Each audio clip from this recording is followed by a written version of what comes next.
देवी आई, हे असं का घडतं माझ्या बरोबर? जरा कुठे मला वाटायला लागलं माझ्या आयुष्यात सुख येणार आहे, माझं नशीब मला पुन्हा तिथेच आणून सोडतं. अगं असं काय केलंय मी? इतकी वाईट आहे का मी? सांग ना मला. कधी कोणाचा वाईट विचार करत मी, तर कधी कोणाचं वाईट केलंय, तरी काय हे सगळं भोगायला लावतेस मला? तू मला ना आईचं प्रेम दिलंस ना बापाचं दिलंस.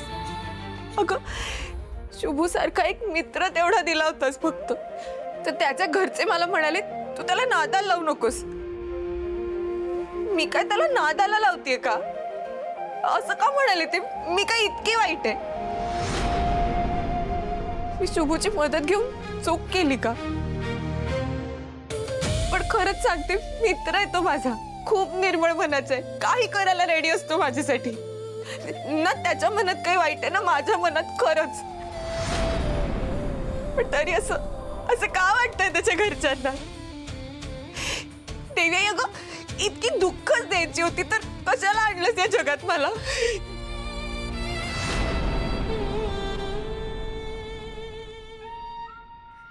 श्रावणी, काय झालं? काय नाही. अगं मग रडतेस का? श्रावणी,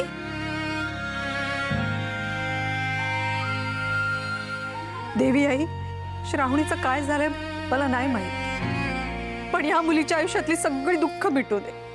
हवं तर माझ्या वाट्यावरचं सुख तिला दे.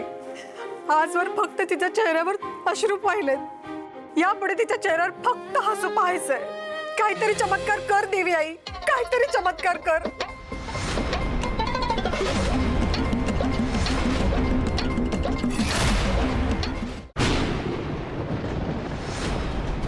डॉक्टर एमर्जन्सी आहे. काय झालं? रूम नंबर 612 मधल्या पेशंटची तब्येत फार बिघडली आहे. तुम्ही एक काम करा, त्या पेशंटच्या केअरटेकरला सांगा, तोवर मी वॉर्डमध्ये येतो. सर, त्यांच्या केअरटेकर कशा आहे तुम्हाला माहितीच आहे ना. काय नाव काय म्हणाला त्या केअरटेकरचं? अलकनंदा. फोन लावा त्यांना.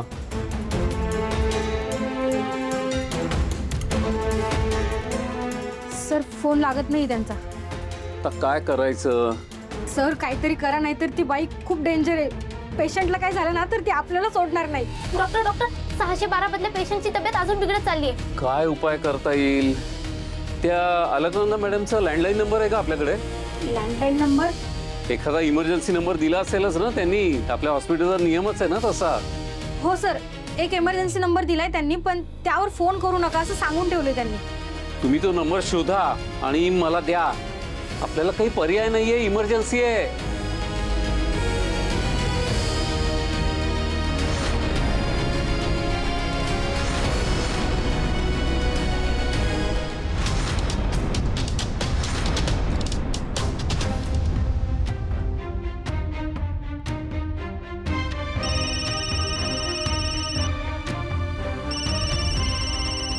दादा, वर्षाताई कोणी आहे का? रात्री कोणाचा फोन?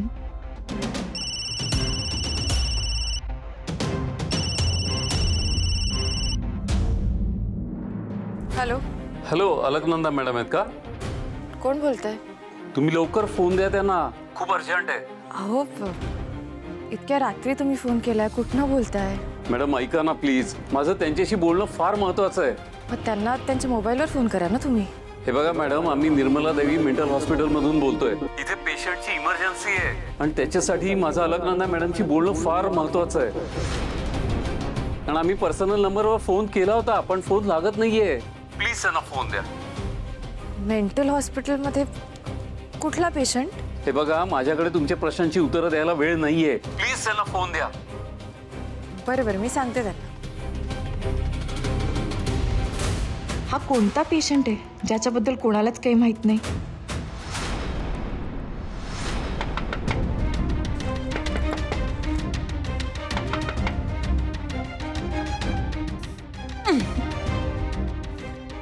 मॅडीला एवढं बजावलं होतं, हा आवाज करू नकोस म्हणून.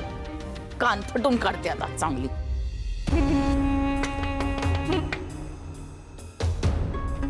मॅडी ना, तू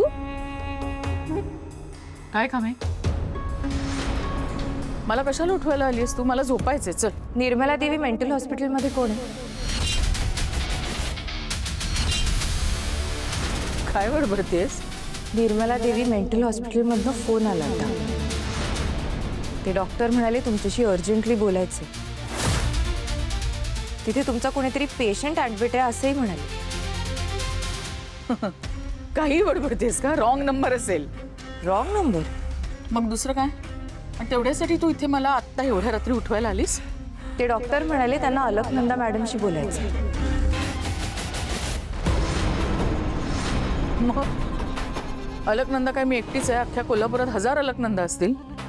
नाही, हजारो अलकनंदा असतीलही कोल्हापुरात, पण फोन आपल्या लँडलाईनवर आला होता आणि ह्या घरात एकच अलकनंदा आहे, तुम्ही. श्रावणी, माझं डोकं तापवू नकोस. माझी तब्येत बरी नाहीये. जा ना, तू जाऊन झोप आणि मलाही झोपू दे. हा, जा. ठीक आहे, मी आत्ता जातेय. पण पण काय?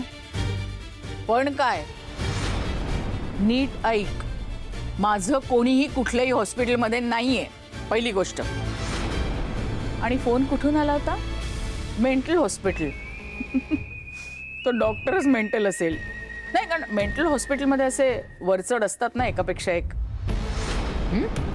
तेव्हा आता तू जाऊन झोप आणि मलाही झोपू दे. चल, गुड नाईट.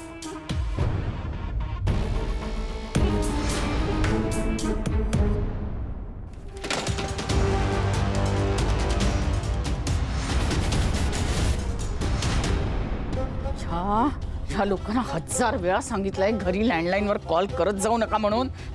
बेअकली माणसं. श्रावणीला कळलंय सगळं. आता ती त्याच्या मुळाशी जाणार आणि माझा सगळा प्लॅन चौपट होणार. मूर्ख आहेत.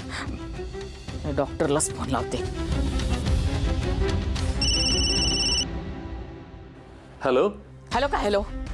1000 वेळा तुम्हाला आणि तुमच्या स्टाफला सांगितलंय ना की माझ्या घरी लँडलाईनवर कॉल करायचा नाही म्हणून. तरी केलात?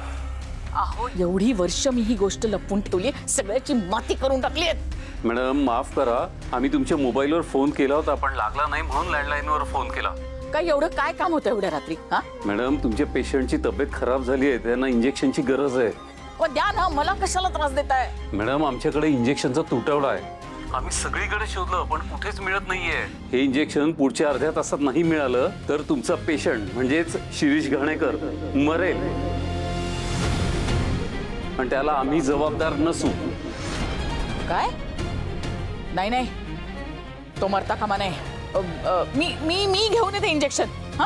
प्लीज लवकर या मॅडम. हो, मी येते, पण शिरीष घाणेकरला काही होता कामा नाही, लक्षात ठेवा. जर का त्याला काही झालं ना तर तुमच्या हॉस्पिटलला आग लावून टाकीन मी. कळलंय?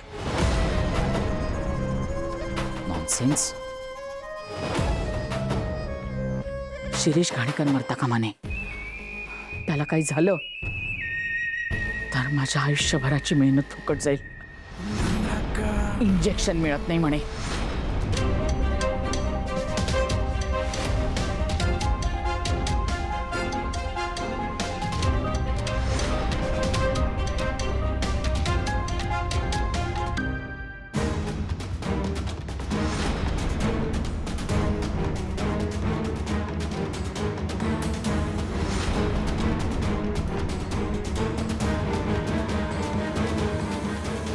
ह्या इतक्या घाईने कुठे निघाल्या?